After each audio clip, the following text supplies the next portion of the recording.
Olá, pessoal, tudo bem? Estamos aqui mais um dia de live. Eu, como Rodrigo, psicólogo e hipnoterapeuta, junto com o Dr. Roger Negrete, psiquiatra, né? E hoje a gente vai abordar um tema muito importante, que é a depressão e a prevenção do suicídio, né? O que podemos fazer para que isso acabe mudando a vida das pessoas, a gente podendo salvar vidas com pequenos gestos e reconhecer simplesmente que a depressão ou a síndrome do pânico, a ansiedade, né, os transtornos emocionais não é uma frescura, e sim um problema, uma dor da alma. E essa dor da alma vem onde a pessoa não consegue controlar os seus ímpetos, as suas sensações, os seus medos, os seus sentimentos. E a gente está aqui hoje para falar um pouco com vocês sobre o assunto, né? Aonde os traumas influenciam, aonde as questões, os padrões de vida estão influenciando no dia a dia dessas dores da alma e também qual é as dificuldades do sistema fisiológico, né, da parte química mesmo, da produção de hormônios relacionado ao bem-estar da população, do ser humano. Claro que a gente está aqui para buscar uma qualidade de vida e é muito importante a participação de vocês para a gente esclarecer dúvidas, questões que vêm aí para tirar a paz e a nossa qualidade de vida. Sabemos que a maioria das vezes o estender a mão é muito importante para esta vida que acaba tendo esses desconforto aí, né? A gente sabe que é muito recorrente hoje a dor psíquica, a dor emocional, até o próprio suicídio. Acontece muito, talvez mais do que nós imaginamos, estar no dia a dia aí hoje, né? Talvez está próximo da gente a questão do suicídio e talvez com um simples gesto a gente consegue trabalhar essa pessoa, ajudar ela e, claro, com questões, com acompanhamento profissional depois, isso tudo a gente trabalha, resolve e faz da melhor forma para o ser humano. Então, a gente está aqui hoje para estender a mão e poder tirar um pouquinho das dúvidas de vocês. Inclusive, nesse momento que a gente passa hoje, que é esse momento da pandemia, onde houve um aumento dos casos de depressão, de ansiedade, e devido à situação toda, né, várias pessoas tendo entes queridos que se foram devido à pandemia, trazendo um luto iminente aí e provocando todo um mal para a população. Talvez a gente pode pensar até numa outra onda dessa pandemia, seriam essas dores emocionais, essa consequência também que vem após pandemia, né? Sabendo que Setembro Amarelo é um mês de luta, né? Para chamar a atenção da população simplesmente para os fatos. Mas a luta é o ano todo, é todos os dias, né? A gente tem que estar todo o tempo observando as pessoas, estendendo e com simples gestos para salvar a atenção. Essa é só uma campanha, mas a campanha ela tem que persistir por toda a vida, por todo o ano, e não afrouxar isso, para que a gente busque uma qualidade de vida das pessoas, nossa mesmo, de uma maneira mais simples, leve, sabendo que tudo tem jeito, que tudo dá para ser resolvido de uma melhor forma possível. E aí eu gostaria de chamar o Dr. Roger um pouco para estar falando algumas coisas aí que é importante, né, doutor? E a gente vai fazendo um debate aí com as pessoas, as respostas, as questões aí, conforme vem surgindo, que o nosso dia hoje foi cumprido, né, doutor? Começamos com palestra aí hoje, desde cedo na escola estadual aí, e a gente está nessa luta aí diária, né? O ano todo, né, doutor? Nosso trabalho é muito voltado para esse tipo de coisa, de tratar esses problemas aí de uma melhor forma. Exatamente. Setembro é só uma referência, mas o trabalho acaba não acontecendo apenas em setembro. Acontece durante o ano todo. Até acho interessante colocar um pouquinho de um contexto histórico, o porquê do Setembro Amarelo. Isso começa lá nos Estados Unidos, no ano de 1994, um garoto chamado Mike, de 17 anos, ele acabou cometendo suicídio. Isso foi um fator bastante inesperado a todos os seus familiares e seus colegas, porque ele parecia um garoto feliz, um garoto que interagia com vários amigos e tudo mais, e de repente ele cometeu o suicídio. E o porquê do amarelo? O Mike era um garoto muito habilidoso. Ele mesmo tinha reformado sozinho um Mustang, ano 68. Ele reformou e deixou ele tinindo. E aí ele pintou o Mustang de amarelo. Pouco antes dele acabar cometendo.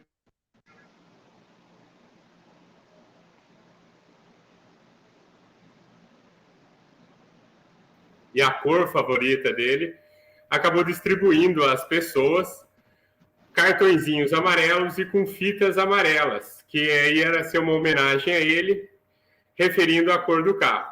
Isso daí acaba se espalhando por toda a nação e acaba surgindo lá nos Estados Unidos o Setembro Amarelo. No Brasil, isso entra no nosso calendário oficial como combate ao suicídio a partir do ano de 2005. Acho que vale também ressaltar que o suicídio é algo extremamente importante, causa de uma grande mortalidade da população. A OMS traz que no Brasil a média de suicídios é em torno de 32 suicídios por dia. É maior do que a mortalidade do HIV e é maior que a mortalidade de alguns tipos de câncer, tá? Lembrando que o suicídio, ou mesmo o que conduz ao suicídio, não é frescura, não é chamar a atenção.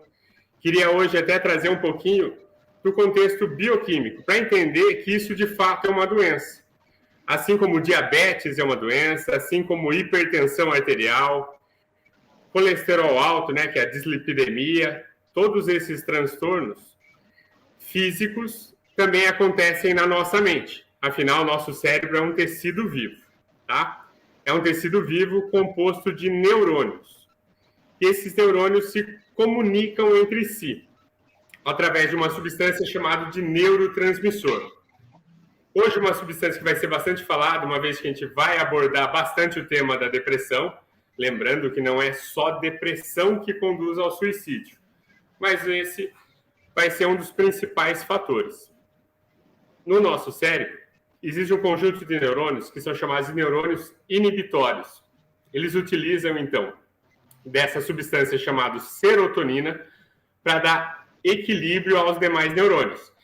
Então, quando a gente tem um pensamento negativo, uma emoção exacerbada, como é que a gente volta para o equilíbrio? Com esse conjunto de neurônios. Eles jogam serotonina dos demais neurônios e eles, então, desligam aquela hiperexcitação. Então, se a gente não produzir a quantidade suficiente de serotonina, o que acontece? Você não consegue mais mudar o estado emocional. E aí você permanece naquele estado emocional. Esse é o princípio tanto da ansiedade, claro que existem outros fatores que envolvem a ansiedade, mas também é o principal fator da depressão. Não ter a produção suficiente de serotonina para equilibrar a sua mente. Tá. Como é que a gente vai definir um quadro depressivo? Toda tristeza é depressão? Não, nem toda tristeza é depressão. Porém, toda depressão tem tristeza. 2 fatores principais envolvem a classificação de um quadro depressivo. Primeiro, o humor depressivo. Esse humor depressivo tem que durar pelo menos 2 semanas, 14 dias.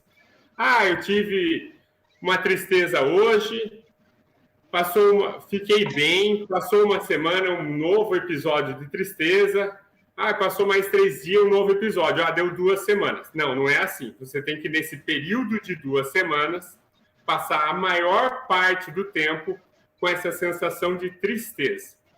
Além da sensação de tristeza, é necessário ter algo que se chama anedonia. O que significa isso? É a sensação de perda dos prazeres. Tudo que às vezes envolvia prazer, como sair, conversar com os amigos, trabalhar, fazer as suas atividades diárias que gerava prazer para você, de repente, então, você perde esse prazer. Tendo esses dois fatores, num período superior a 2 semanas, ocupando a maior parte desse tempo dentro dessas 2 semanas, essa sensação, então a gente já pode classificar como quadro depressivo. Claro que a gente avalia também outros fatores.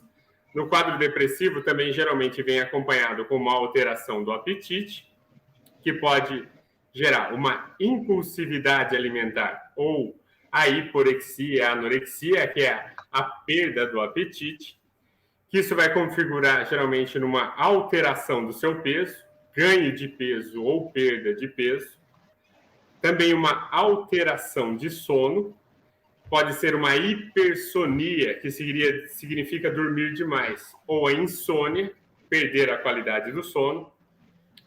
Envolve também algo chamado de fatigabilidade, que é o corpo sempre cansado e sem energia. Você acaba de acordar e não tem energia nem sequer para começar o dia. Além de outros fatores, como desânimo, sensação de culpa. Isso acontece bastante, porque muitas vezes você está lá com o seu humor depressivo, as pessoas à sua volta ficam, poxa, mas você tem tudo. Por que é que você está depressivo? Você tem família, você tem amigos, você tem lá dinheiro no banco, e por que está depressivo? Lembrando que às vezes a pessoa pode ter uma vida perfeita, não ter fatores estressantes na sua vida e ainda assim desenvolver um quadro depressivo. O quadro depressivo independe desses fatores. E, até por conta do nosso Setembro Amarelo, um outro fator para avaliar é o pensamento de morte e a ideação suicida. Pensamento de morte é diferente de ideação suicida. O que seria o pensamento de morte? Pensamento de morte envolve assim, poxa, tá tão ruim para mim se sentir desse jeito que acho que seria mais fácil se eu morresse. Ninguém sentiria falta se eu morresse. Nem que o Covid poderia me afetar e eu morrer. Assim eu me livrava desse sofrimento. Isso é o pensamento de morte, onde a pessoa não está pensando em fazer nada contra a própria vida. Na depressão pode ter o pensamento de morte ou pode ter a ideação suicida. O que seria então a ideação suicida? Você começa a fazer um planejamento de como você vai morrer. Começa a pensar em formas de se suicidar. Geralmente, pode ser a grande maioria das tentativas de suicídio ou mesmo dos suicídios que são propriamente ditos, acontece por quê? Ingestão de medicações, tentativa de enforcamento, né, ou conclusão do enforcamento, acidentes de trânsito e armas de fogo. Geralmente, os homens, eles tentam 4 vezes menos o suicídio do que as mulheres. As mulheres tentam 4 vezes mais. Porém, os homens são mais efetivos no suicídio, devido à forma do que cada um dos sexos tenta o suicídio. Homens, geralmente, arma de fogo, enforcamento ou acidente automobilístico, que não é bem um acidente. Já nas mulheres, geralmente tenta-se a ingestão de medicação em disparado, quase 80% dos casos de tentativa de suicídio entre mulheres é por tentativa através da ingestão de medicamentos, e também enforcamento, que seria o segundo caso entre as mulheres. Queria deixar para vocês também um pedido, pessoal. Vão fazendo perguntas e tudo mais, que isso vai enriquecendo a nossa live. E eu consigo direcionar melhor o que é que vocês gostariam.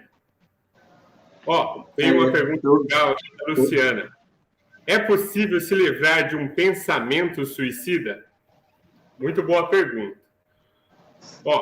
Não é tão simples assim. A gente não tem um controle dos nossos pensamentos, porque boa parte das nossas emoções vem de uma estrutura mais primitiva do nosso cérebro, chamado de lobo límbico.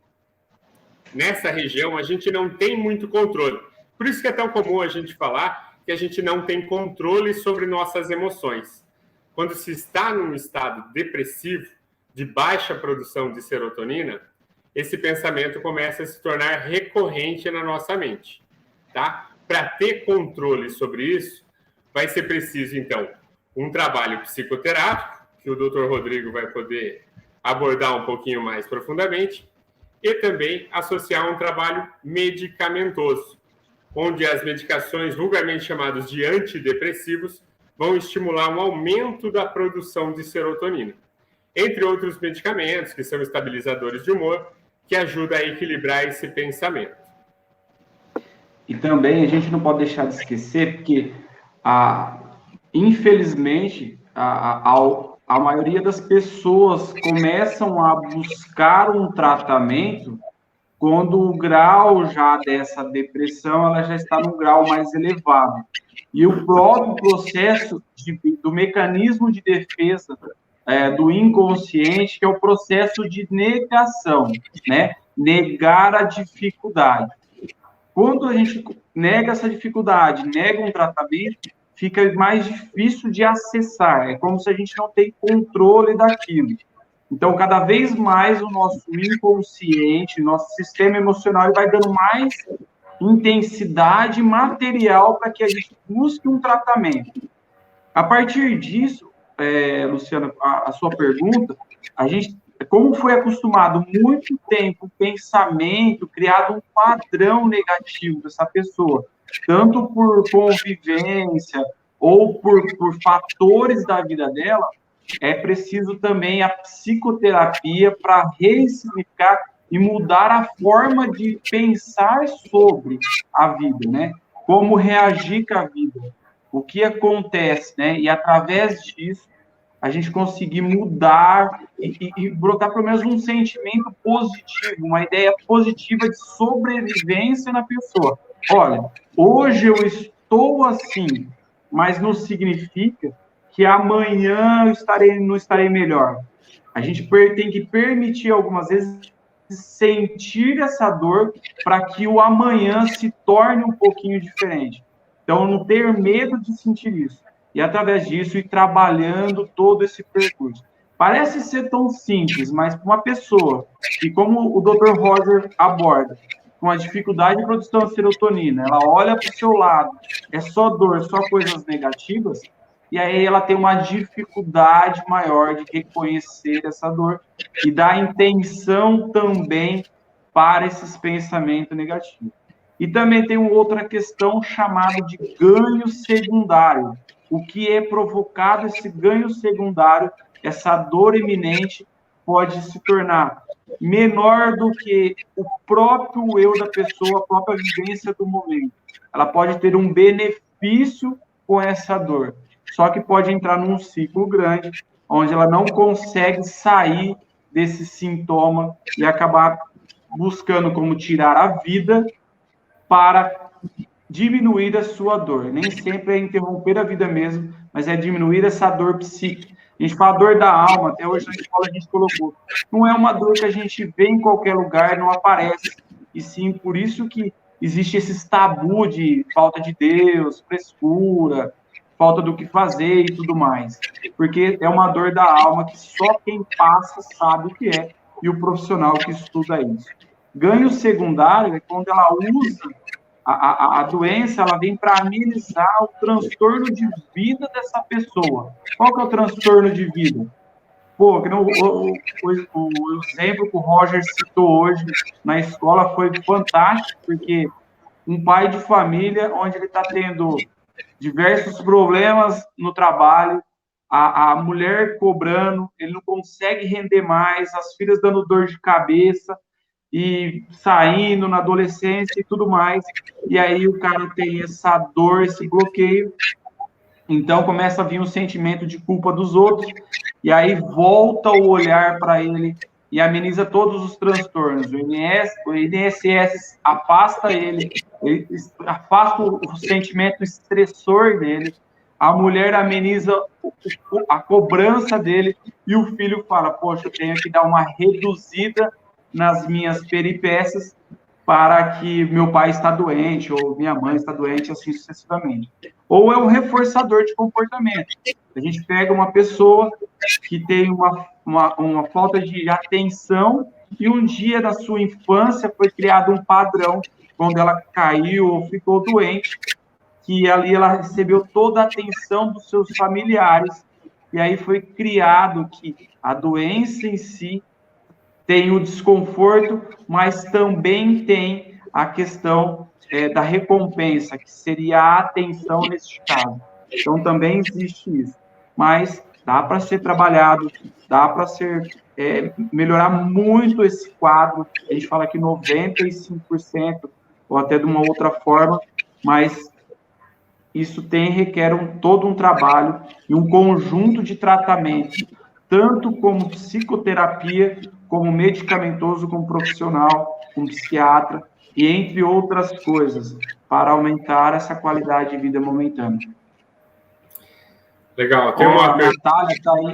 A Natália está aí com uma pergunta, né, doutor? O doutor quer fazer mais alguma acréscimo? A outra pergunta? Não, eu ia falar da pergunta da Natália mesmo. O que fazer quando o medicamento e terapia não está ajudando a amenizar esses sintomas?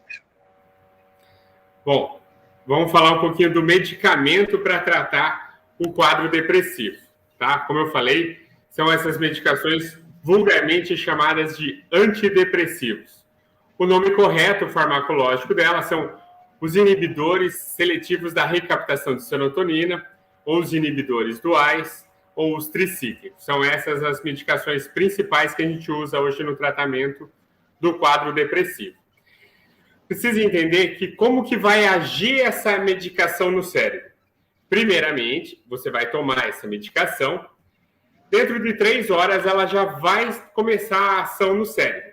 Só que é uma ação indireta, onde ela vai estimular o seu neurônio, aumentar a produção de serotonina e aumentar, então, a quantidade de serotonina num lugar chamado de fenda sináptica, que é onde os neurônios se comunicam.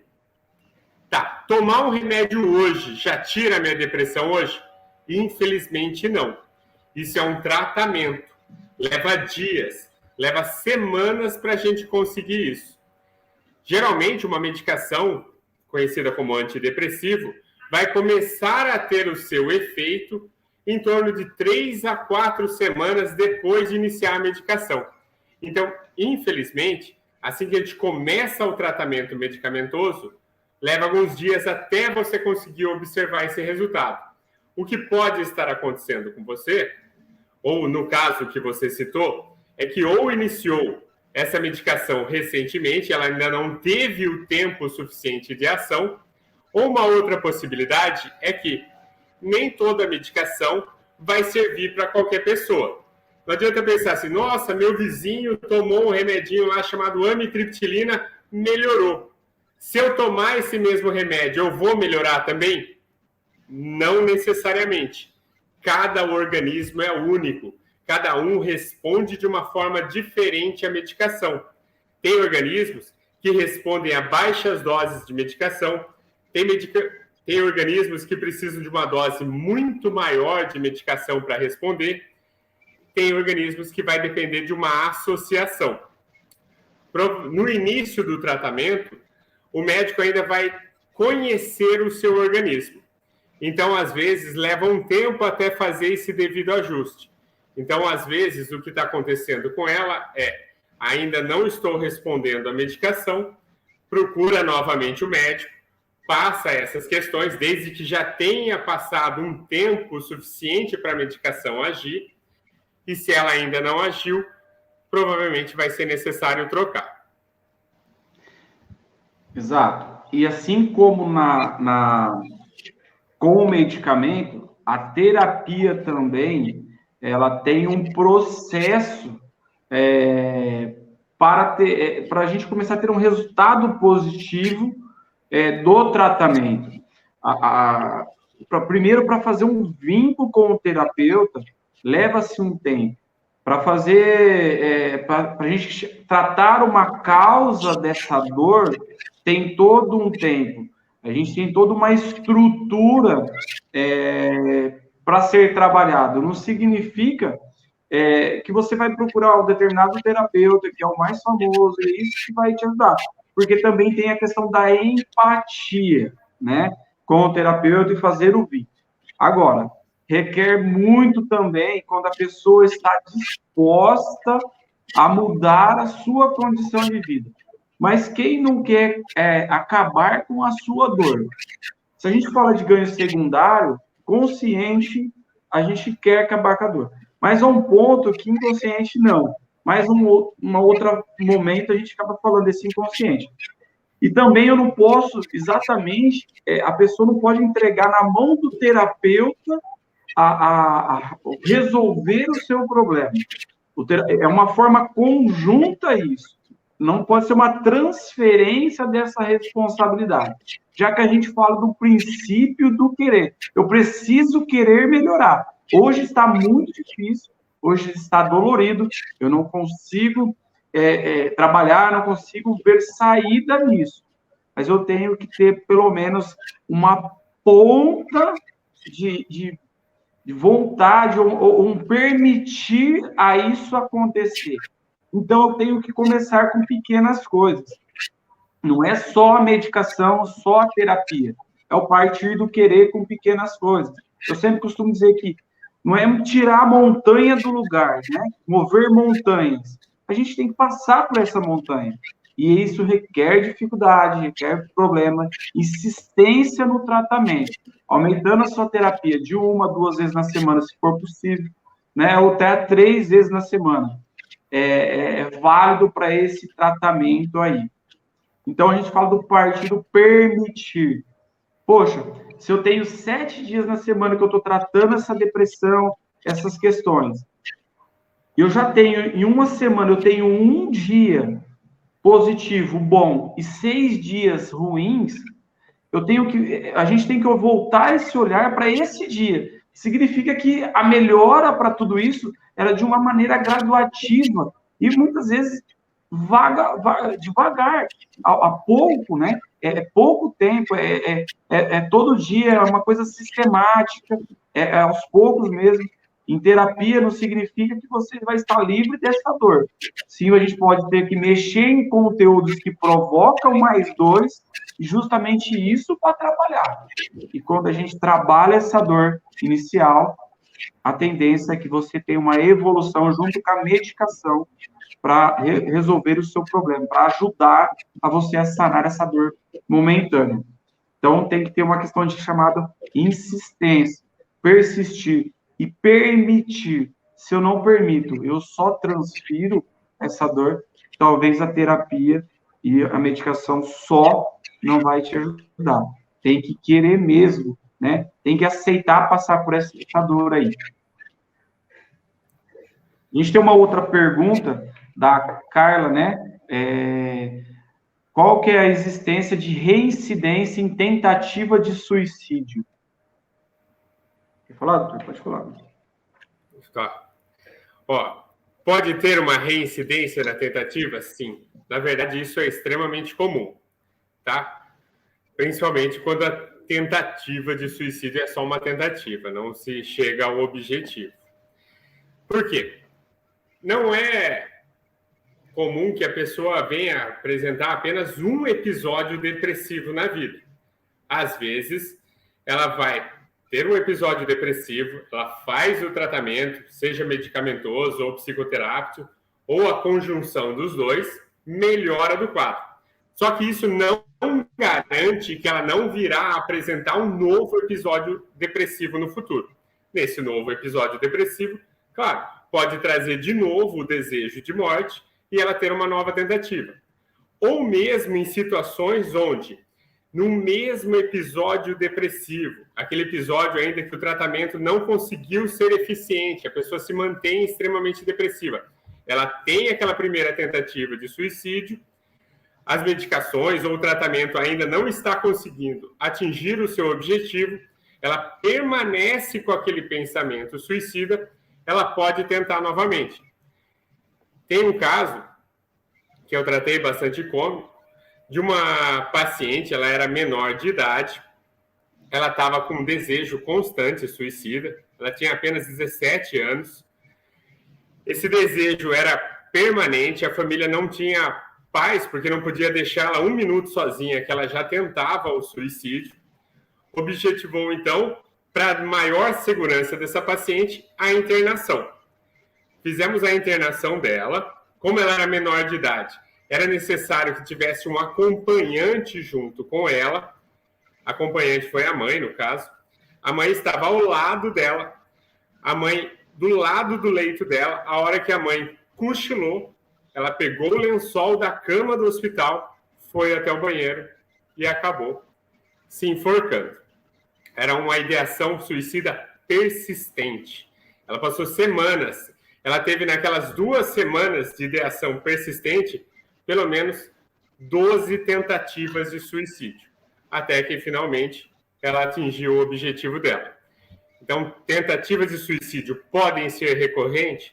Na maioria das vezes, são realmente recorrentes. Porque até uma grande parte não era a primeira vez que a pessoa ela tenta o suicídio que ela vai obter êxito. Porque, de uma forma, ela também está buscando amenizar a sua dor. Então, ou até essa pessoa também, as primeiras tentativas de pôr fim na vida, ela pode nem anunciar, e sim fazendo tentativas não agressivas ao ponto de ter êxito ao seu suicídio, ou pôr fim na vida, né? Ela pode sim ser reincidente, e ela pode ter essa idealização suicida persistente, né? E as primeiras vezes, muitas vezes, ela não tem a consciência ou o objetivo mesmo. Olha, realmente eu preciso disso. Ainda está buscando recursos, de uma forma tentando amenizar a dor, mas o medo do medo também do que pode vir a morte, de como seria o sofrimento desta morte. Então, ela pode tentar o suicídio, mas ela está um pouquinho com medo do medo de como seria ser o sofrimento e tudo mais, mesmo apagando toda essa dor dela que ela tem e tudo mais. Então, é comum, sim, as reincidências em tentativa. Tem casos que só acabam com o êxito na morte mesmo. Essa pergunta, Rodrigo, acho que é para você. Por que quem tem depressão não gosta de terapias?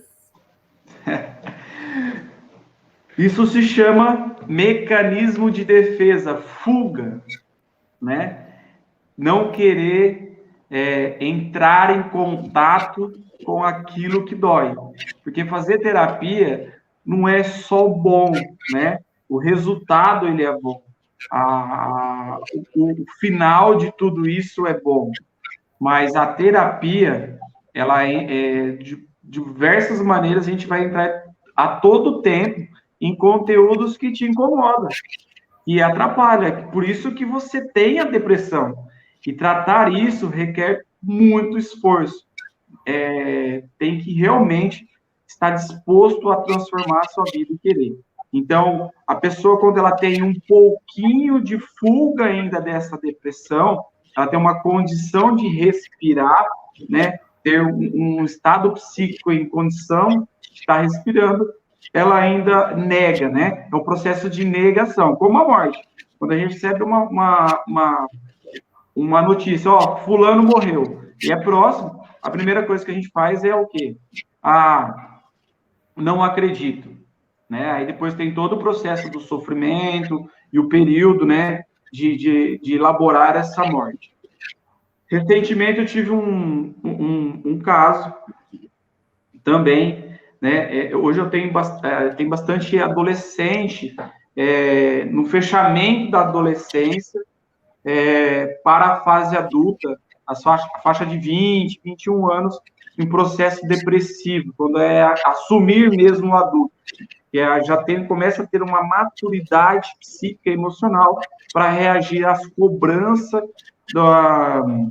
do dia a dia, né? E a pessoa depressiva, tomando medicação, começou um processo de evolução. Quando entrou no conteúdo, buscou outro recurso para resolver o problema.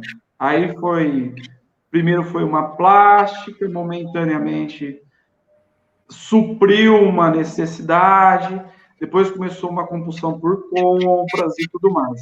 Acabou abandonando, porque quando a gente entrou exatamente aonde era o fator estressor, que ali eram os pais e tinha um abuso, né? Os pais, porque não existe ex-pai e ex-mãe.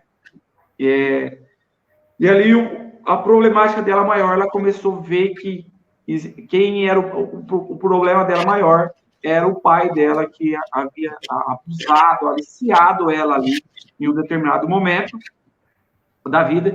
E a gente sabe do complexo de Édipo, uma boa menina, é muito difícil isso, aceitar esse monstro ser o objeto de desejo dela pelo complexo de Édipo de Freud.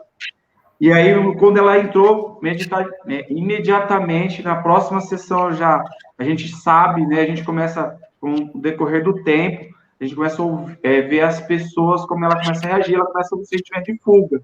Então, ela começou a fugir. Hoje não posso. Fantástico que esse mecanismo de defesa ele começa a negar todo o tempo, que sempre acontece alguma coisa, um exame, uma reunião, no horário dela de terapia. E a gente, no começo, faz remarca ali, remarca aqui, mas ela começa a fazer movimento para fugir e sair. Então, por isso, que mexe em conteúdos que dói. É difícil fazer terapia, não é gostoso. É gostoso pelo resultado final, mas o dia a dia da terapia, ali o set terapêutico, a vivência terapêutica é muito difícil, não é fácil. Tem que realmente querer tratar de uma forma, insistir, né? E não pode a primeira vez, os primeiros desconfortos, eu fugir daqui. Ó, tem uma pergunta da Ana Paula.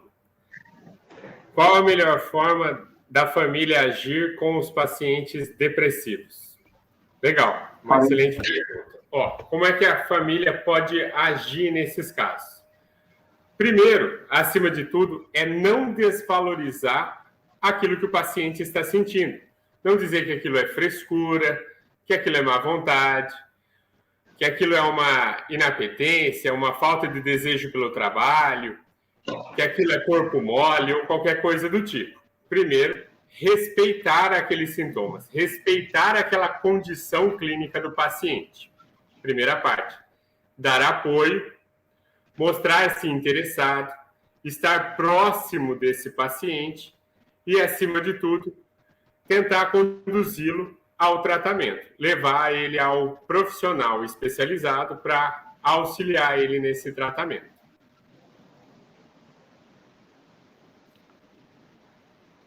E também, como doutor, né, eu acho que eu concordo plenamente com isso. A primeira questão é o respeitar a pessoa, sabendo dessas dificuldades, né, do dia a dia dela.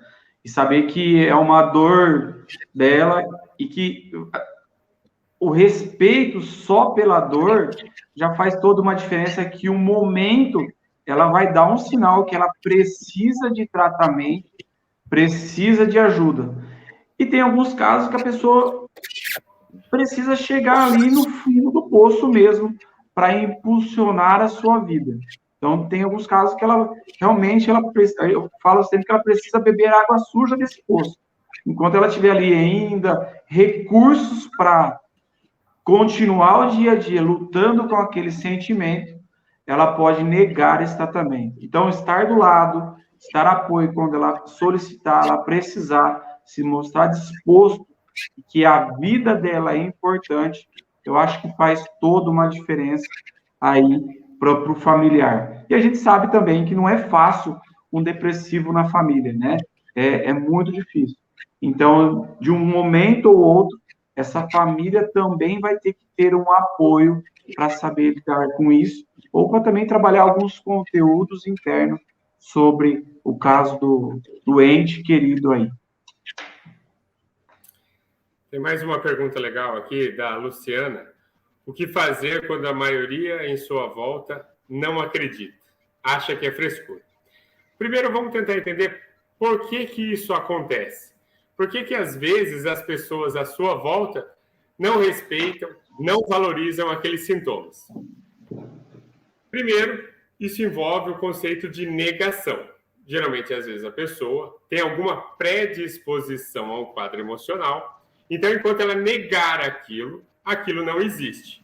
Então, ela luta contra a própria depressão, negando a depressão. Então, ela nega não só em si mesma, mas também nega nas outras pessoas.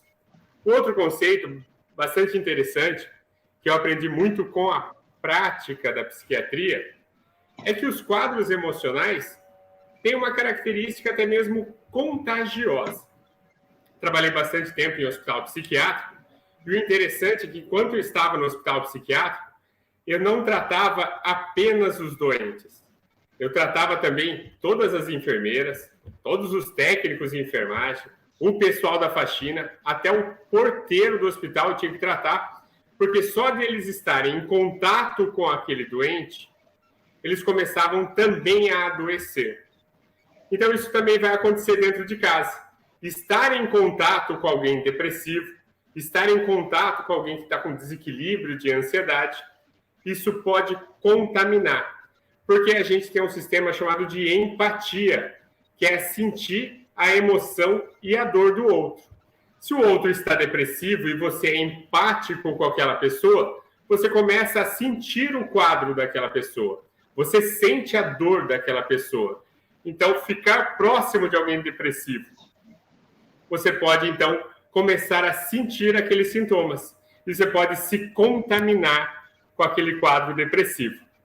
Então, é por isso que, muitas vezes, as pessoas se afastam de alguém doente emocionalmente. Porque aquele quadro tem características contagiosas. Ele pode contaminar as pessoas à sua volta. Principalmente se aquelas pessoas têm uma predisposição a desequilíbrios emocionais ou mesmo não estão completamente saudáveis emocionalmente. Então, por isso, muitas vezes as pessoas têm essa atitude negacionista, essa atitude de se afastar de quem está doente, tá? Então, é compreensível, não recomendável, mas é compreensível porque isso acontece. E também, né, doutor, e é interessante isso porque na psicologia, na psicoterapia, a questão da empatia e também a predisposição, ou assumir que também tem uma predisposição ou tem alguns sintomas, quando a gente faz o processo do negar, né, que é o mecanismo é o primeiro mecanismo de defesa do nosso sistema emocional, é o negar. A gente vê muito em ludoterapia, que é tratamento para crianças, né? Quando chega para nós, a criança, ela é um fruto daquele meio, a maioria dos problemas dela. E quando a gente trata a criança e a criança apresenta uma evolução, existe uma boa parte de pais que retira essa criança do tratamento, porque começa a aparecer e a aflorar, fazer um sentido até da própria dificuldade do casal mesmo. Então, eles tiram, porque a gente fala que a criança, naquele caso, é um bode expiatório. Então, sendo esse bode expiatório, tem essa dificuldade de aceitar a dinâmica, né? O negar tudo isso, né? E uma outra coisa que eu digo para você que fez essa pergunta, é difícil quando as pessoas não reconhecem a sua depressão. Mas serve muito como a nossa consciência. Se você está sentindo, se isso é importante para você, é uma dor significativa, que tira seu prazer, como o Roger falou, você tem um quadro de tristeza grande, onde o seu mundo perde a cor, você não tem mais cor, é importante que você tenha esse sentir, essa consciência e busque o seu tratamento, independente da aprovação do próximo, do outro, né? Porque, no caso, o importante é você, não se o outro aceita você ou não. Então, é legal você persistir no seu tratamento, independente das aprovações. O mundo é assim, não conseguimos agradar e convencer a todos. A gente tem que ter consciência dessa dor e o quanto é significativo e buscar ajuda. Tem uma outra pergunta, né, doutor, que aí fala se a depressão começa pela ansiedade. Legal. Ó, nem toda depressão começa com ansiedade, tá? Porque existem diferentes tipos de depressão. No caso, por exemplo, de uma depressão bipolar, nem sempre é necessário a ansiedade, porque principalmente a depressão bipolar tem importantes características genéticas. Então, ela pode começar de forma natural e espontânea. Tem até depressões sazonais, que são sempre ligadas a determinada estação do ano. Por exemplo, o inverno, o fim do inverno é sempre muito mais depressivo. Porém, a maior parte das depressões chamadas de monopolares, elas sim começam com o desequilíbrio do nível de ansiedade. Primeiramente, a ansiedade evolui bastante, chega àquele nível de começar a dar crises de ansiedade, um desequilíbrio grande de ansiedade por alguns meses, pelo menos uns 6 a 9 meses de uma ansiedade muito alta. A mente, então, perde o equilíbrio do metabolismo e ela derruba o metabolismo para tentar controlar aquilo, que entra no quadro depressivo. Então, é comum ter uma depressão posterior a um desequilíbrio da ansiedade, mas isso não é uma regra. Existem depressões que acontecem independente de um quadro de ansiedade. Tem depressões que podem começar após a perda de uma pessoa. Então, a pessoa muitas vezes não passa pelo estágio da ansiedade, inicia-se um luto, aquele luto se torna um luto patológico, porque ele não melhora, não evolui como se espera de um luto, e ele então entra num quadro depressivo, sem passar pela ansiedade. Então, nem toda a depressão vai passar pelo estágio da ansiedade. Exato, né, doutor? E também, pelo fato, né, porque a depressão, o sintoma de tristeza, começa pelo partir de um medo, de um sintoma que a gente não consegue nomear o porquê que eu estou sentindo aquilo. Então, é comum, realmente, o fato de ansiedade. Ainda mais se a gente, não só do fator do metabolismo, mas também se a gente fala da questão de traumas, né? Tem um negócio ali dentro do seu emocional gritando para você, olha, você não está conseguindo, você tem uma dificuldade para resolver e você precisa resolver. E cada vez ela vai te dando mais material para isso, a um ponto que ela eleva o nível de ansiedade muito a um fator de histeria mesmo, de picos de tudo eu faço, tudo eu posso, e de repente, num outro dia mesmo, a pessoa já está num processo depressivo alto, porque há esse esgotamento, derrubando essa serotonina e esgotando esse psico da pessoa, o psicológico, o emocional da pessoa. Mas é muito comum a ansiedade fazer parte do quadro depressivo, mas não só pelo quadro, não só por ansiedade, todas as depressões têm uma ansiedade, sim. Uma outra pergunta, doutor, qual é o melhor remédio para a ansiedade? Legal a pergunta, tá? Não existe um remédio único para o tratamento da ansiedade, tá? Tem diferentes tipos de medicação, a gente vai avaliar quadro a quadro para saber qual seria a melhor medicação. Mas vamos dizer assim, que o melhor tratamento para um quadro de ansiedade é o tratamento em conjunto, tá? É um tratamento multidisciplinar. Além de fazer uso de medicações, também fazer uso da psicoterapia, atividade física, uma boa alimentação e trabalhar um pensamento positivo, tá? Então, não existe um remédio único ou um remédio X que vai resolver o quadro de ansiedade. Eu lembro até de uma história interessante que, nos anos 80, quando surgiu a fluoxetina, era uma medicação extremamente nova, com o nome de Prozac, acreditava-se que aquilo resolveria todos os transtornos depressivos da humanidade. Essa era o slogan da medicação lá no início dos anos 80. E, estranhamente, logo depois de surgir o Prozac, aumentou o índice de suicídio.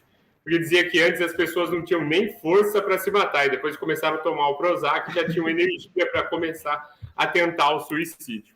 Então, não existe um tratamento específico, existe tratamento para cada pessoa. Cada paciente é único, e a gente elabora todo um conjunto para o tratamento daquele paciente.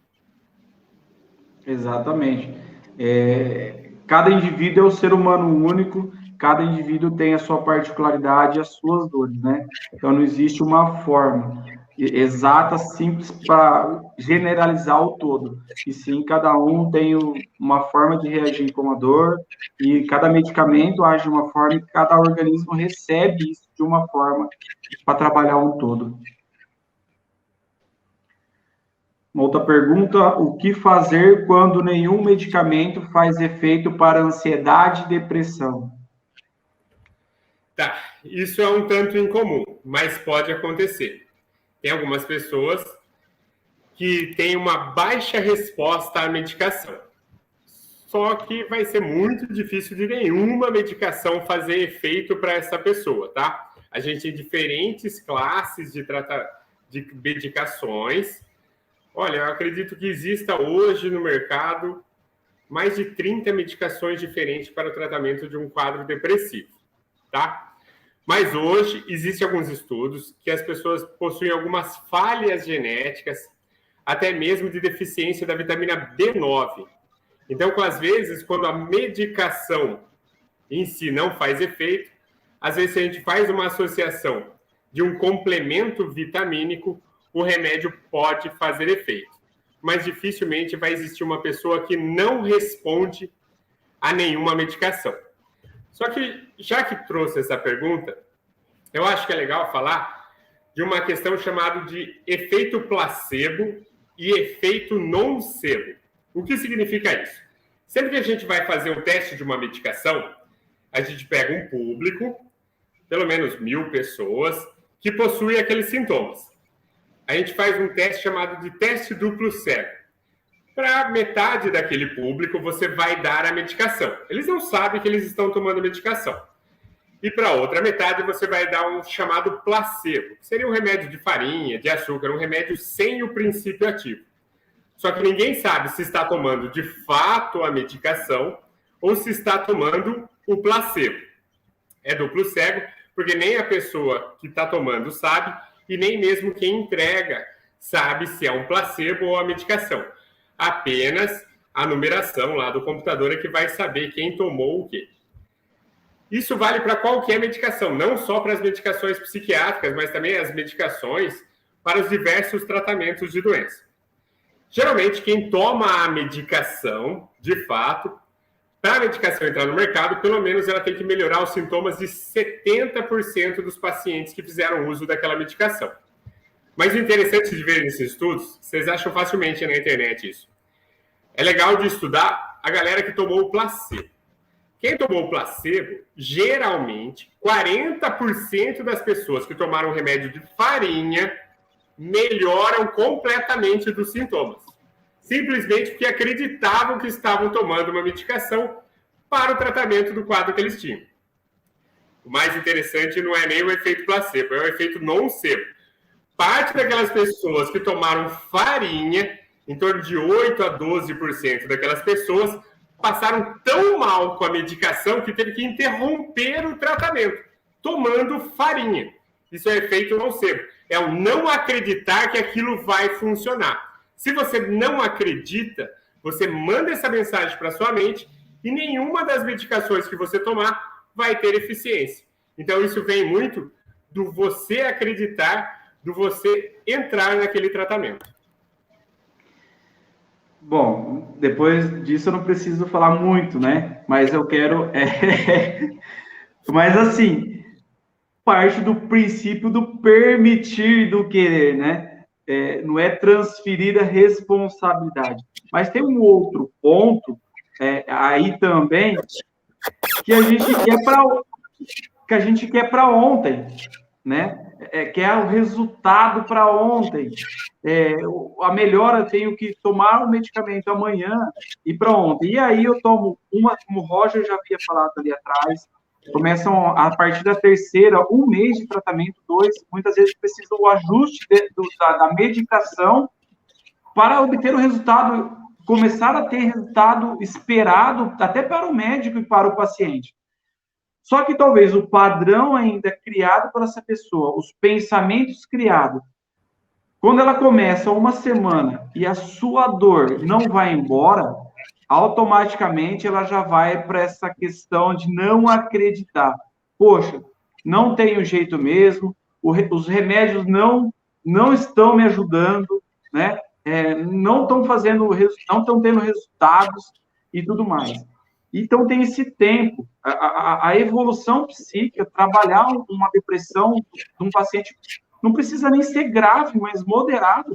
Ele leva-se um tempo e é longo o tempo.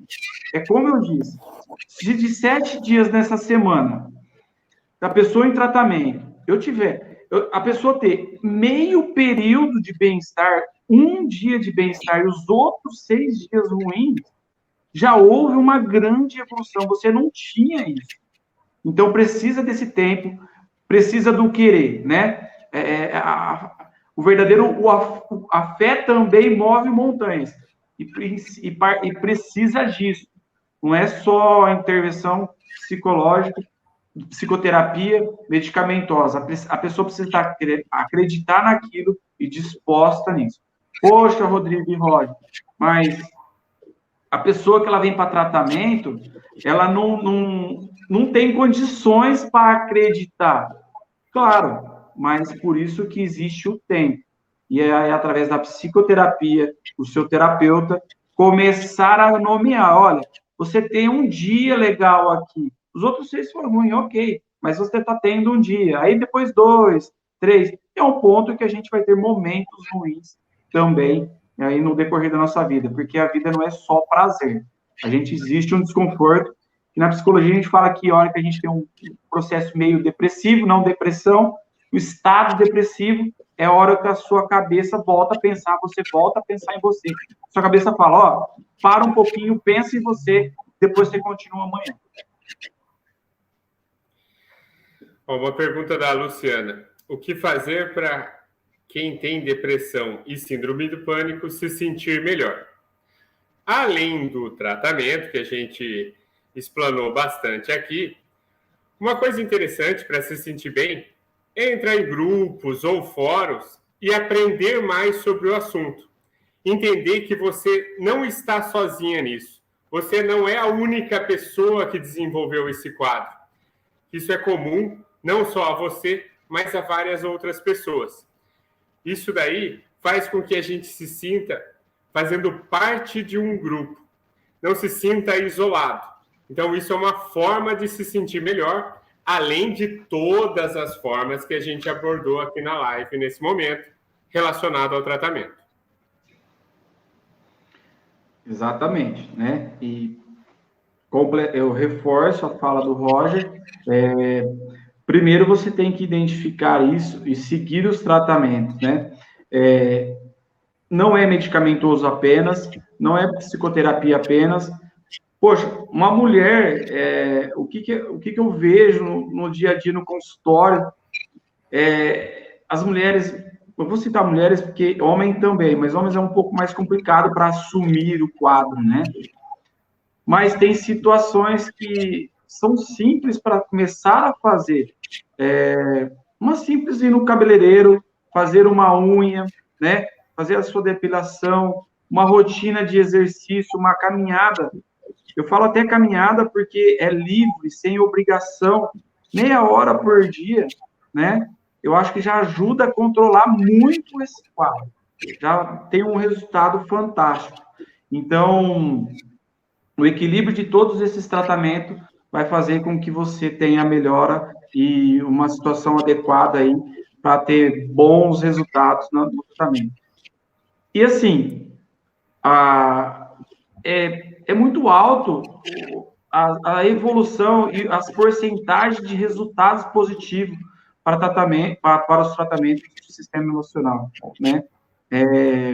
Você não está sozinha, mas sempre acredita que dá certo, que você vai obter um resultado e aumentar esse pensamento positivo vai fazer com que você melhore automaticamente, junto com os outros tratamentos complementares.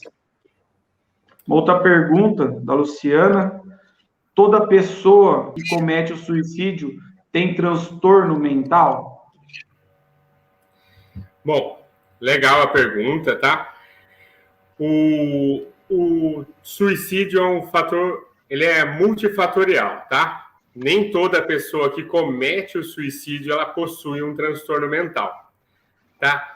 A condição para a tentativa, ou mesmo para cometer o suicídio, é uma situação em que a mente se encontra sem saída. Vou dar o exemplo de um caso que eu acompanhei, onde ali a pessoa não tinha nenhum transtorno mental e ela acabou por cometer o suicídio. Era um caso que haviam 2 amigos. No caso, um era um delegado e o outro era um padre. Eles estavam numa festa. E depois de beberem muita bebida alcoólica, beberem muita cerveja, uma brincadeira. Enquanto o delegado ficava mexendo no celular, o padre bravo, que queria a atenção dele, tomou o celular da mão dele e ameaçou jogar na piscina. O delegado, que estava um pouquinho alcoolizado, então ele puxou a arma de brincadeira para mostrar um tom de ameaça para o padre. Sem querer, a arma disparou. O padre veio a falecer ali naquele momento. A pessoa ficou extremamente transtornada, catou o carro, andou mais 5 quarteirões, parou no cruzamento e cometeu o suicídio com um tiro na cabeça. Essa pessoa não tinha nenhum transtorno mental. Foi apenas uma situação de bastante impulsividade, onde ela se viu sem saída. Não tinha como ele lidar com a perda do seu amigo e também que ele tinha sido o causador do sofrimento daquelas pessoas. Isso é só um exemplo, onde alguém que não tinha um transtorno mental vem a cometer um suicídio. No Japão, existem até 5 palavras diferentes para suicídio. Um dos tipos de suicídio tem a ver com envergonhar a família. Se um japonês envergonha a sua família, seja porque ele é pego em corrupção, ou seja, uma criança que tira notas baixas na escola, para eles existe o suicídio como uma saída do envergonhar a família. Então, existe um contexto cultural, mas, acima de tudo, a opção pelo suicídio é quando a mente não vê saída mais para aquela situação. Por isso, ela pensar em morte. Então, não precisa necessariamente ter um transtorno mental associado. Outra situação de suicídio é em situações de doença graves, doenças incuráveis, onde, muitas vezes, a pessoa pensa no suicídio apenas para amenizar aquele sofrimento, porque muitas vezes ela não vê saída para o seu problema, não existe cura para a sua doença. Então, o pensamento suicida pode vir à mente dela, independente de qualquer transtorno mental. E se tem um fator, né, doutor, como o doutor explicou, estressor muito alto, a um ponto onde ela não vê saída. Eu acho que o doutor explanou bem a situação aí, e aí ela acaba cometendo o suicídio para resolver, como se fosse resolver aquele problema, aquela dor dele, como uma questão de incapacidade e tudo mais, e ela acaba isso. Não é necessário ter um transtorno mental para cometer um suicídio, e sim, pode ser um fator estressor elevado a um ponto que a pessoa não tenha recursos psíquicos para lidar com as questões do momento ali, e ele quer resolver aquela dor muito rápido, e aí acaba tirando a sua vida. Uma pergunta da Carla. Unir psiquiatra mais psicólogo ao tratamento é mais eficiente? Sem dúvida nenhuma. Por quê? Quando a pessoa passa por um longo período de ansiedade ou um longo período depressivo, isso gera padrões mentais. Nossa mente, na verdade, ela é bastante acomodada. Ela gosta de fazer tudo no automático. É só você pensar. Se você entra em casa, sempre ao abrir a porta e joga a chave em um chaveiro, depois de 7 semanas que você faça isso, você já faz automaticamente o abrir a porta e jogar a chave no chaveiro. Você não precisa mais pensar naquilo. A nossa mente gosta do automático, porque o automático não precisa ficar elaborando, mesmo que esse automático seja ruim. Passando por várias semanas de um estágio depressivo, de um estágio ansioso, o seu automático pode ser um automático extremamente destrutivo. Então, não adianta só eu passar medicações que vão melhorar a produção de serotonina, de dopamina daquela pessoa, se ela ainda permanecer com o automático de um pensamento negativo, de um pensamento desestruturado. Então, sem o acompanhamento psicológico para reorganizar o fluxo daquele pensamento, a medicação nunca vai conseguir ser eficiente. Claro que há casos e casos, mas o somatório dos dois sempre se torna mais rápido e muito mais eficiente. E tem a fuga, né? É exatamente o movimento ao contrário da pergunta que a nossa amiga anterior fez. Porque pessoas não conseguem fazer terapia. Porque também requer um pensamento, um exercício diário de buscar a informação, o pensamento positivo, quebrar esse padrão, como o doutor falou, dessa criação toda aí. E aí, não só o psiquiatra, mas o psicólogo, mas um exercício físico, o trabalho, um próprio lazer mesmo, o tirar um momento para você faz parte e é fantástico para o seu resultado. Você dá um upgrade no seu tratamento, você dá um gás maior, quanto mais, e significa o resultado final. A intenção é que você está, de qualquer forma, buscando melhora. Você está buscando melhora. E o pensamento positivo em buscar melhora é o que vai te ajudar. Então, sim, é necessário. O resultado é muito importante quando há a união do psiquiatra e do psicólogo. Graziela. Isso.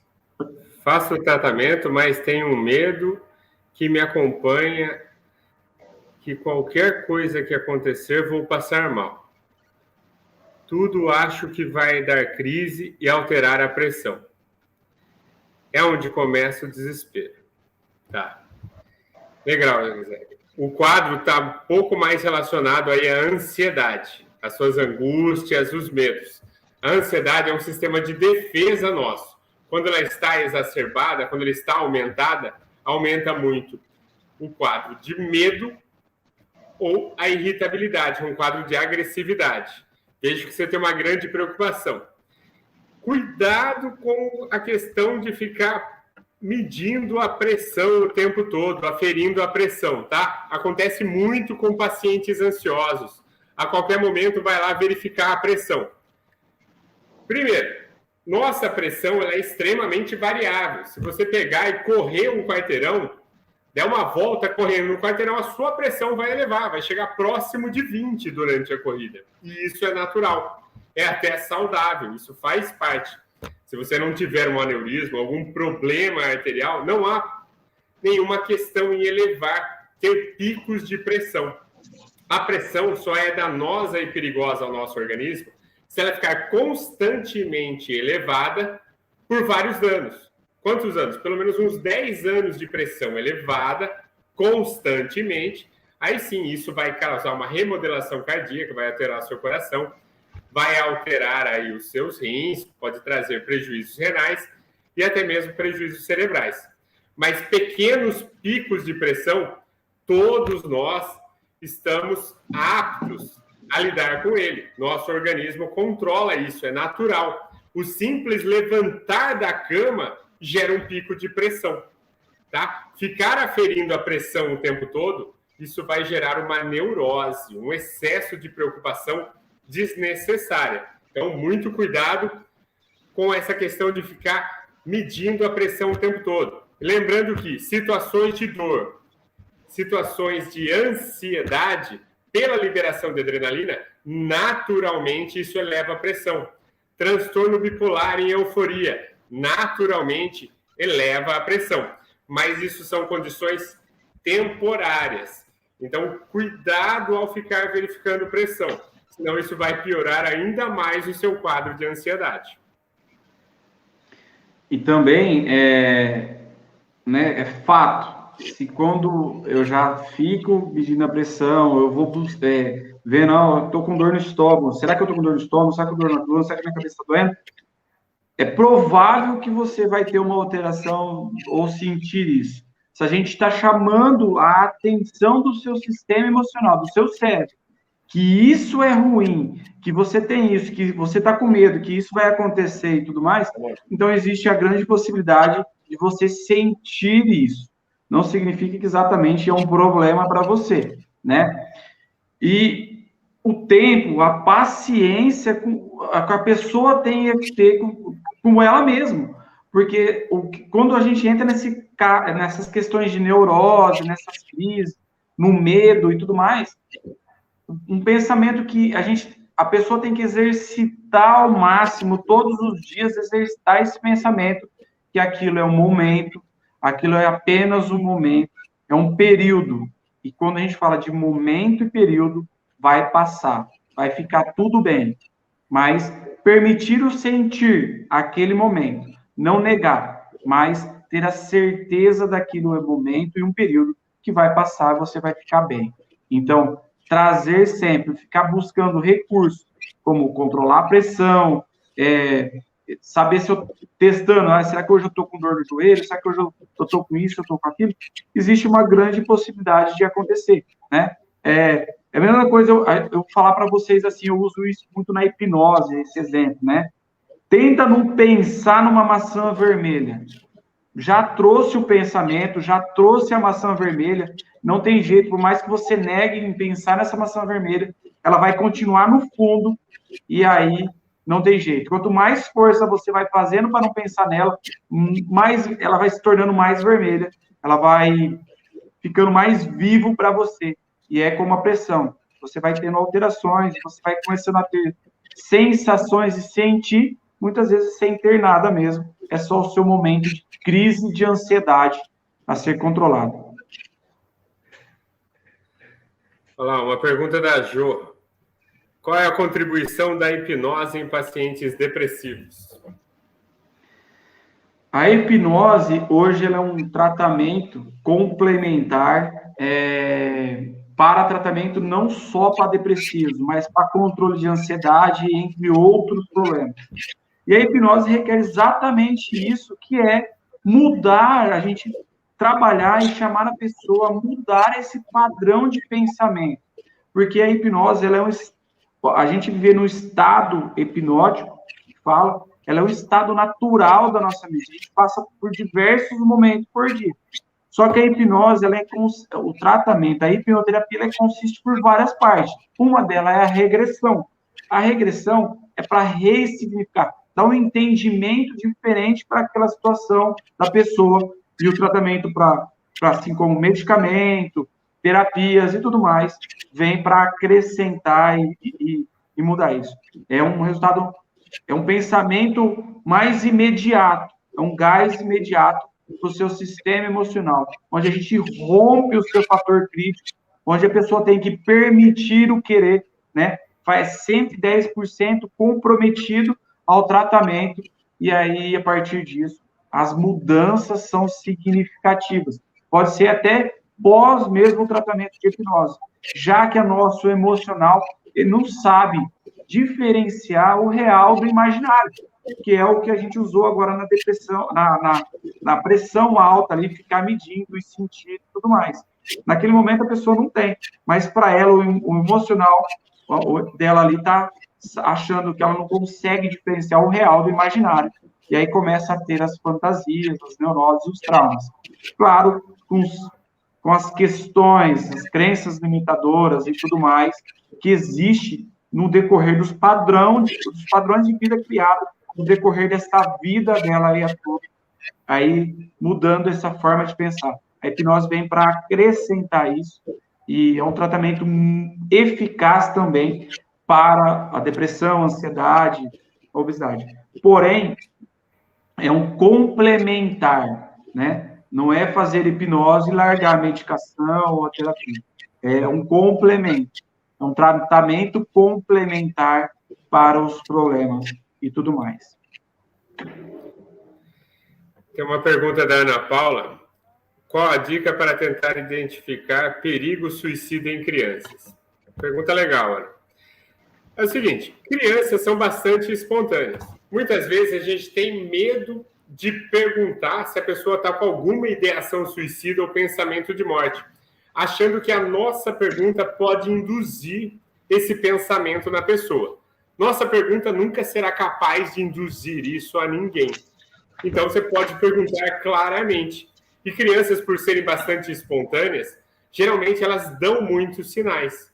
Elas começam a falar em morte, começam a querer ver vídeos a respeito de morte, perguntam o que acontece após a morte, quer saber qual que é o destino delas depois que cometeram o suicídio, esse tipo de coisa.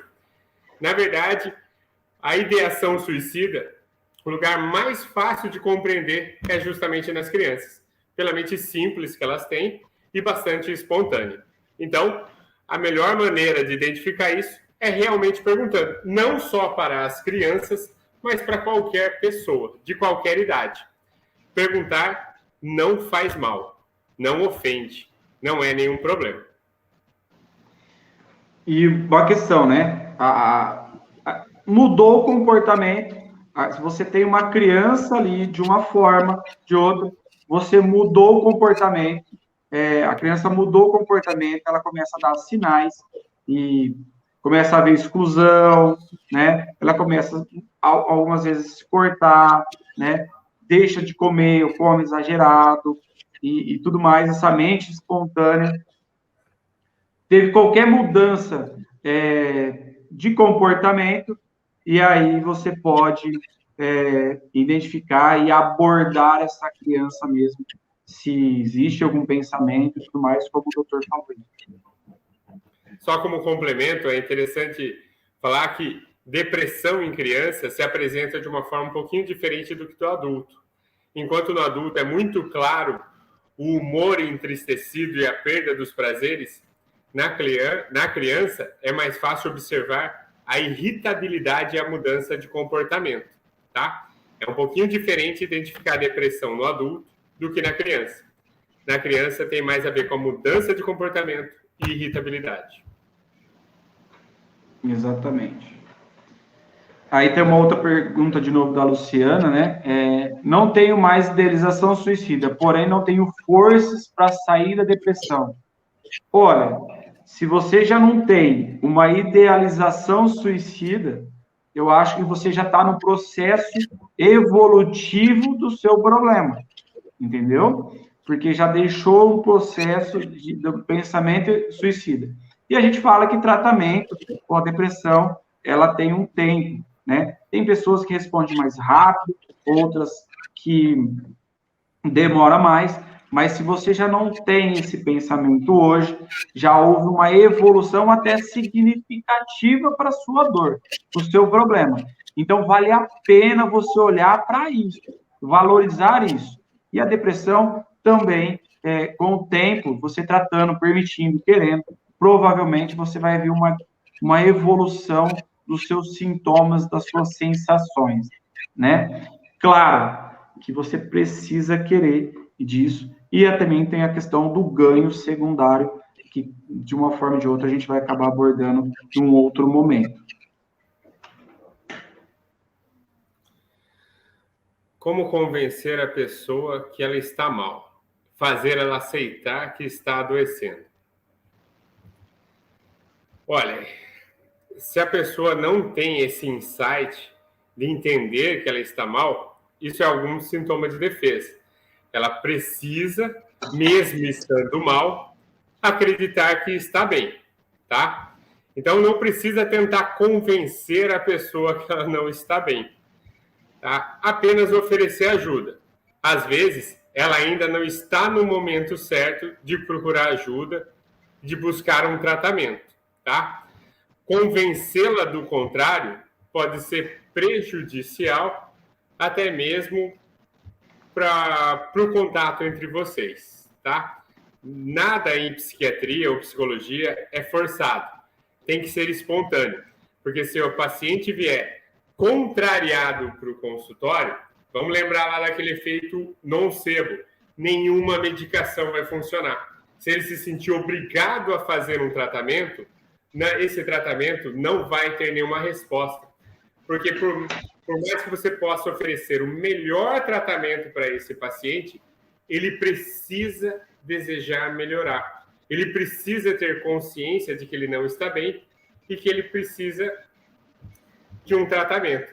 Se ele não tiver essa consciência, não importa a medicação mais cara, o tratamento mais espetacular, nada vai funcionar. Ainda a nossa própria mente é dominante, independente de qualquer estímulo externo que a gente faça para ela. E claro, né, partir do estar do lado. Você precisa entender o momento dessa pessoa. E o primeiro mecanismo de defesa dela é negar, né? Todo mundo nega, a princípio, como está num processo de doença. É o mecanismo de defesa do emocional, é negar, é o primeiro. Eu não acredito, eu não estou, estou cansado, e assim sucessivamente. Então, você precisa estar do lado dela, estar ali para quando ela precisar de ajuda, ou ela vai precisar cair muito, sentir muito, precisando de ajuda, e aí é o momento que ela vai chegar até você e pedir ajuda e falar, olha, preciso realmente de um tratamento. Só que tem pessoas que dependem de um tempo maior e um sofrimento maior. Parece estranho isso, mas ainda a mente é dominante nessa situação. E a maioria das vezes, ou algumas vezes, você vai acabar não convencendo ela a tratamento. E sim, no momento que ela precisar, você está ali do lado e estender a mão para ela. Como percebo se há risco de uma pessoa cometer suicídio? Geralmente as pessoas dão indícios disso daí. Elas começam a falar a respeito e elas verbalizam essa ideação. Ou, às vezes, tem a ver com o comportamento da pessoa. Ela começar a apresentar um comportamento excessivo de risco, como dirigir depois de um estado emocional desequilibrado, de uma forma bastante agressiva, começar a abusar de substâncias, como drogas. Então, você pode observar a atitude da pessoa, tá? Mas, geralmente, todas as pessoas que estão pensando ou idealizando morrer, elas geralmente comunicam. Então, como que percebe-se? Faça a pergunta. Pergunte se está tudo bem. Pergunte a respeito dos pensamentos de morte ou mesmo ideação suicida. Não se preocupe, isso não induz ninguém a um pensamento suicida. Essa é a melhor forma de a gente caracterizar quem está com esse tipo de pensamento, além de observar o comportamento. Um comportamento excessivo de risco pode ser uma pessoa com idealização suicida. E também tem questões, né, que não necessariamente a pessoa ela não tem condições de assumir, impor um fim na vida dela, né? Então, o que ela começa? Como o Dr. Roger falou, ela começa a dar indícios, ou ela começa a fazer o suicídio dela aos poucos, dirigindo, bebendo, fumando, usando substâncias que faz mal à sua saúde e entre outras coisas.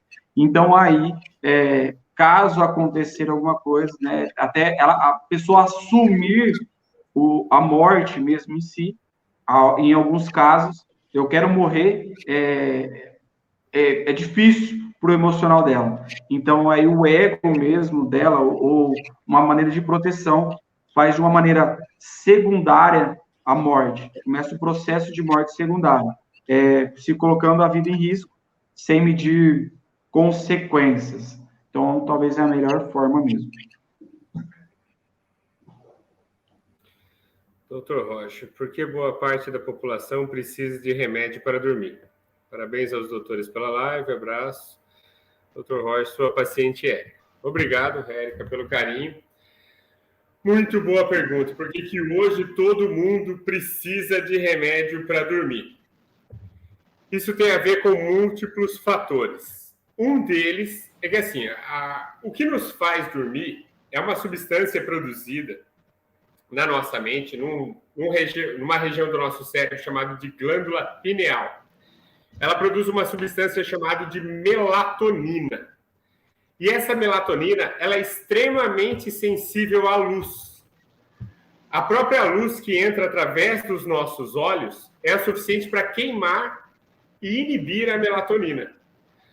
Antigamente, lá naquela vida mais rural, onde a gente dormia com as galinhas, onde tinha luz de lampião, aquela luz não era o suficiente para queimar a nossa melatonina.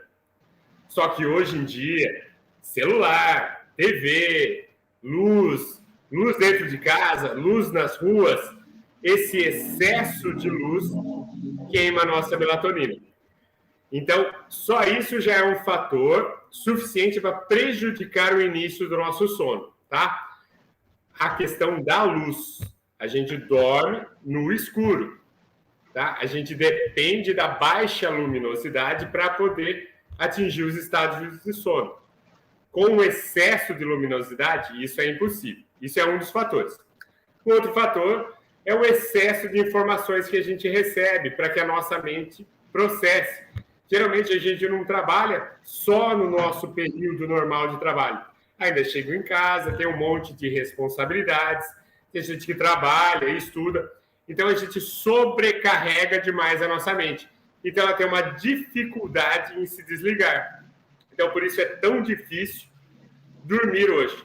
Lembrando uma coisa bem interessante, que essa questão que a gente fala tanto, que é importante a gente dormir 8 horas de sono todos os dias. Acredite ou não, isso é uma coisa bem moderna. Isso é uma coisa que surgiu após a Revolução Industrial. Antes da Revolução Industrial, na Idade Antiga, a Idade Média, não era bem assim o sono natural do ser humano. O sono natural era em 2 etapas. A gente dormia com o pôr do sol, era o famoso dormir com as galinhas. Geralmente dormia ali das 6 da tarde até aproximadamente meia-noite. À meia-noite a gente acordava, fazia a tal da ceia da meia-noite, podia ir visitar alguns amigos na casa deles e tudo mais, porque todo mundo estaria acordado a partir da meia-noite, e por volta das 4 da manhã a gente voltava a dormir até as 8 da manhã. Eram 2 períodos de sono, com um pequeno intervalo durante a noite. Esse era o nosso natural. Na verdade, a gente ainda observa essa estratégia de sono nos povos indígenas. Eles ainda fazem dessa forma.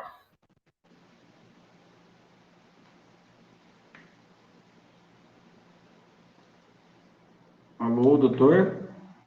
E voltam a dormir por volta das 4.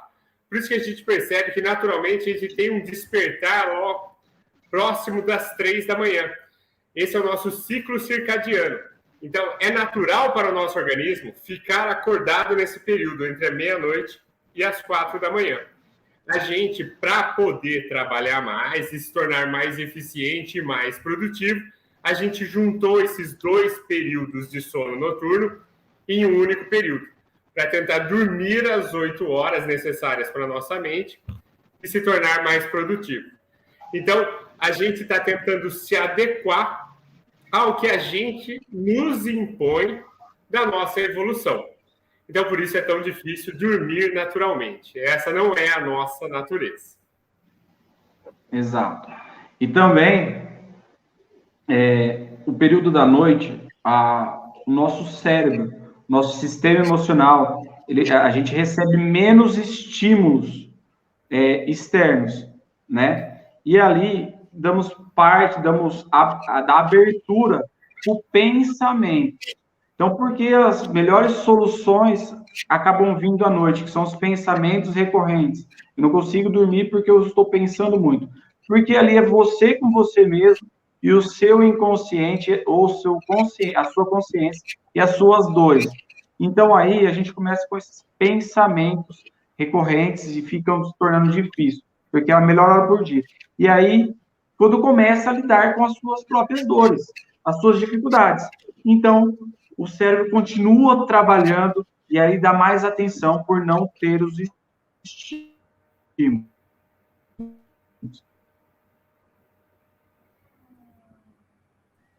Também, a alimentação, o excesso de antes de dormir, o sono, o banho, tem pessoas que tomam banho para dormir, o hábito de tomar alguma coisa que é estimulante antes de dormir, assistir TV, mexer no celular, dá estímulo para o seu emocional manter-se ativo e tudo mais. Então, e além de tudo que hoje, por esse mundo consumista que está, com dificuldade que está, recebendo informação todo tempo, todo momento, então ali, quando a gente deita na cama, literalmente, não significa que o nosso sistema emocional parou de pensar. No entanto que a gente continua no sonho resolvendo algumas questões para a sobrevivência emocional do outro dia. Então, nem sempre o deitar e dormir é um problema ou uma dificuldade por causa do sono ou uma deficiência. Mas esse pensamento aí, intrusivos e tudo mais. Até faço uma proposta a quem fez a pergunta.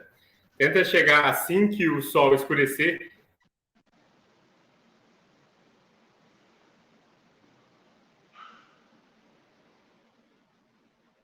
Realmente dormir em poucos minutos ou até em poucas horas.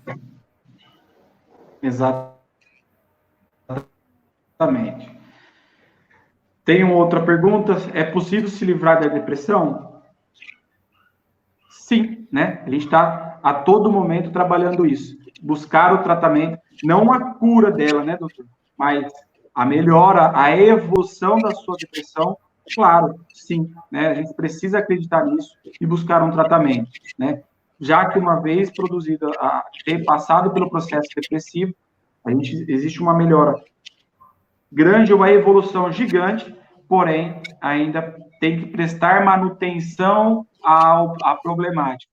Sempre está buscando coisas para manter a sua saúde mental organizada, né? Então, é possível sim, claro. Tem casos que acabam não tendo um resultado, um êxito, mas é possível sim. E aí, só complementando também, lembrando que várias doenças em medicina, não existe a cura, existe o tratamento. Não existe uma cura para o diabetes, não existe uma cura para a pressão alta, não existe cura para um hipotiroidismo, que é uma deficiência da tireoide. Assim como não existe uma cura para a depressão.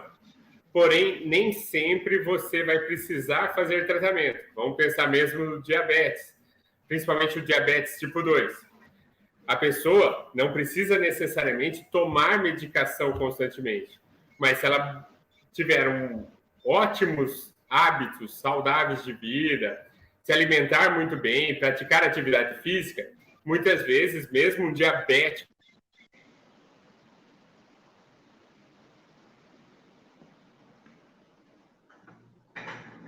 da comida, se ele praticar atividades físicas, manter uma boa forma física, muitas vezes ele consegue ficar sem a medicação para pressão alta.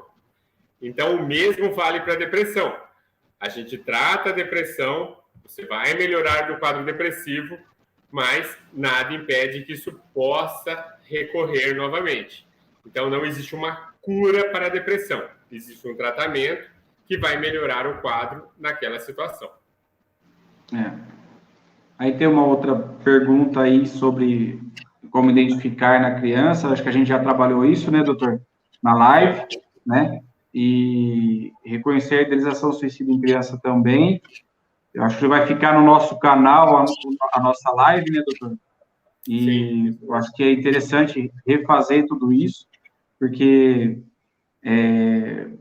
são perguntas que acabam tendo uma finalidade e é interessante a gente olhar para a busca do tratamento e prestar manutenção para tudo isso daí, né? E a melhora e o resultado é enorme pro final aí, ter uma boa qualidade de vida. Com certeza. A neuroinovação pode ajudar o cérebro a criar caminhos que ajudam a mudar o pensamento negativo para o positivo? Deixa eu responder essa? Pode responder, doutor. Legal. Ó, é o seguinte.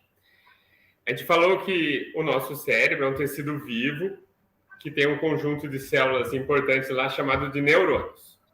A gente tem aproximadamente 100 bilhões de neurônios, que é o que a gente nasce e é o que, teoricamente, a gente vai terminar a nossa vida com esses 100 bilhões de neurônios. Cada neurônio, ele faz ligação com outros neurônios. Em média, cada neurônio faz 10 mil ligações com outros neurônios. Então, tenta multiplicar 100 bilhões vezes 10 mil ligações. Isso são os circuitos neuronais. É algo realmente gigantesco. Muitos e muitos zeros. Esses circuitos neuronais, eles são moldáveis. A gente vai alternando esses circuitos ao longo da nossa vida. As nossas memórias criam circuitos neuronais. Hábitos de vida criam circuitos neuronais. Então, sim, a gente pode reprogramar o nosso cérebro, construindo novos circuitos neuronais. Só que isso depende de uma certa repetição. É assim que a gente fixa um circuito neuronal. Toma uma atitude e repete ela muitas e muitas e muitas vezes, até isso virar automático. Quando vira automático, significa que já existe uma trilha, um circuito neuronal para aquilo. Então, sim, a gente pode modificar um pensamento negativo para uma estrutura nova neuronal de um pensamento positivo. Só depende da gente. E, acima de tudo, de repetição. Lembra que a professora mandava a gente lá na escola repetir 10 mil vezes a frase "eu vou ser um bom menino"?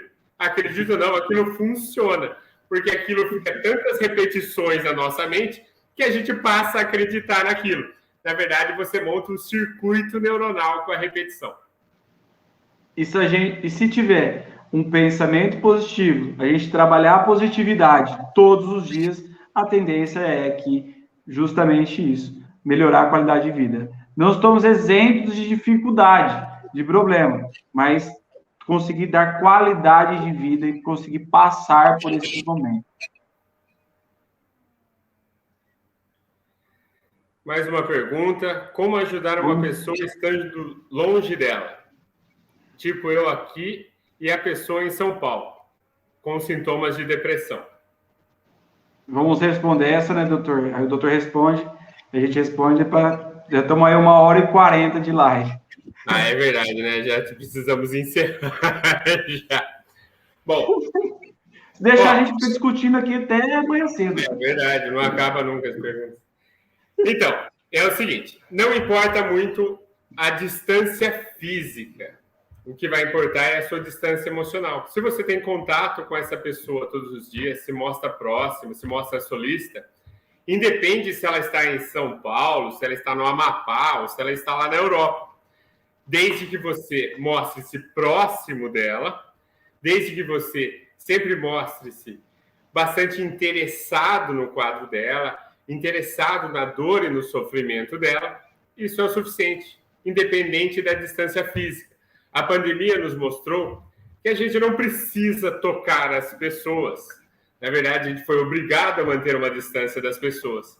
Mas a gente aprendeu novas formas de estar próximo, novas formas de mostrar o nosso afeto, mesmo sem apertar as mãos, mesmo sem dar um abraço, mostrar o quanto se importa com cada um.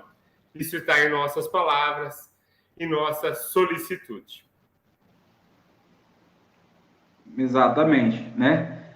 Não tem como ser uma outra forma de pensar que a pessoa precisa saber que tem alguém ali do lado dela, que se ela precisar, ela pode estar acompanhando, estar solicitando a sua ajuda quando ela precisar, e você vai estender a mão para ela, se sentir acolhida, né? Que você entenda a dor dela. Então, não existe distância, e sim a aproximação, e como o Dr. Roger falou, momento único, talvez, que a pandemia trouxe esse benefício, né, se a gente pode chamar disso, de também entender as pessoas de uma outra forma, mesmo à distância, saber lidar com isso e melhorar nossa qualidade de vida. Claro, né, você estando aqui em São Paulo, na Europa, mas essa pessoa saber, o simples fato de você estar do lado dela, mesmo por um telefone acompanhando, já é muitas vezes o caminho grande para que essa pessoa não cometa um suicídio e tudo mais.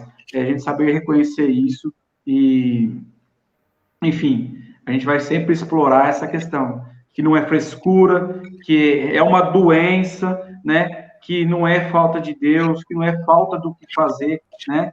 E sim, uma doença que é tratável, tem que tratar, né, para mudar a qualidade de vida. Então, de maneira alguma, a gente pode ignorar isso. E que o Setembro Amarelo se constitui por 360 dias de combate aos problemas emocionais, não só em setembro, né? Não só esse mês.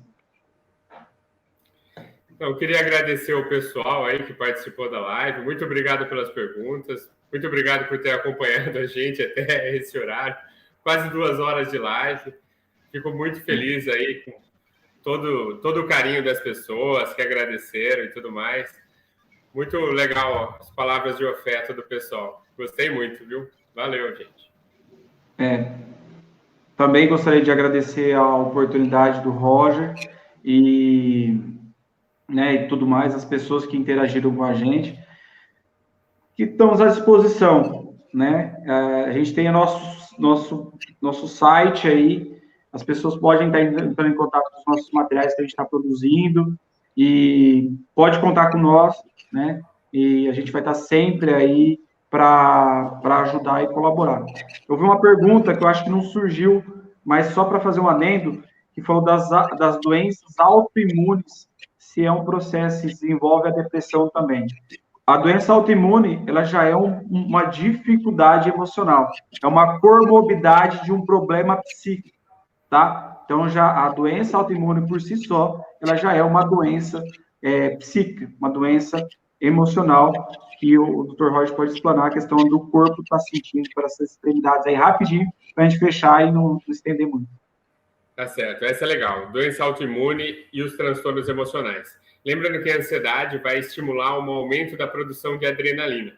Quando se aumenta a produção de adrenalina, também vai se aumentar a produção de uma outra substância que combate a adrenalina, chamada de cortisol, que a gente conhece das medicações chamadas de corticoide, que é uma medicação anti-inflamatória, que derruba o sistema imunológico.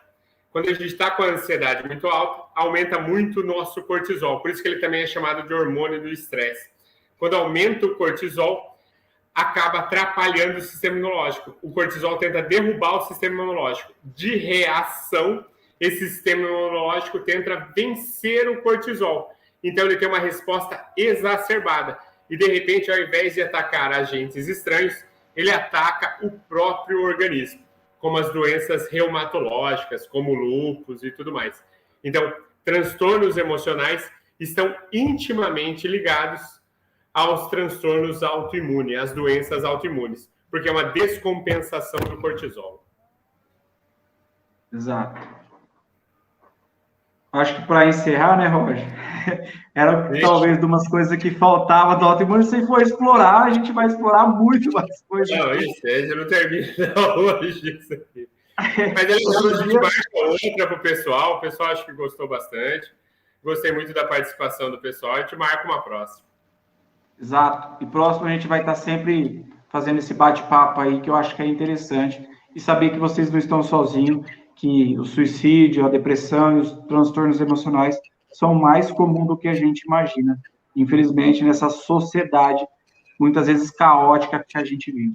Então, obrigado a todos aí pela confiança e presença, né? 1h45 de live aí falando. Garganta já tá velha, eu tenho que ir na escola ainda, fazer mais uma fala no período noturno.